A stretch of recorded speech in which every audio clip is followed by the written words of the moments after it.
যেই রায় দিয়েছে সংস্কারের পক্ষে, সেই প্রায় 70% মানুষের সাথে বিএনপি সরকার চূড়ান্তভাবে বেইমানি করেছে এবং এটার ফলাফল তাদের সামনে দিতে হবে, এটা আমি বিশ্বাস করি।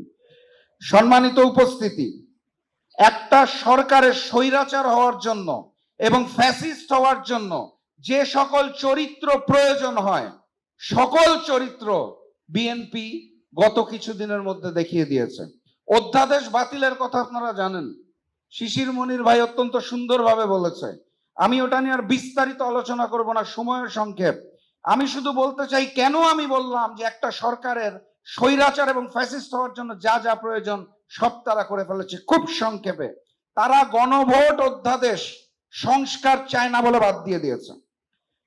তারা আবারও আয়না ঘরের জন্ম দিতে চায় বলে মানবাধিকার কমিশন অধ্যাদেশ বাদ দিয়ে দিয়েছে। তারা গুমের সংস্কৃতিতে ফিরে যেতে চায় বলে গুম প্রতিরোধ ও প্রতিকার অধ্যাদেশ বাদ দিয়ে দিয়েছে। তারা পুলিশকে বিরোধী দল দমনে কাজে লাগাতে চায় বলে পুলিশ কমিশন অধ্যাদেশ বাদ দিয়ে দিয়েছে। তারা নিজেরা ওই বিগত ফ্যাসিস্টের মতো দুর্নীতি করতে চায় বলে দুর্নীতি দমন কমিশন অধ্যাদেশ বাদ দিয়ে দিয়েছে।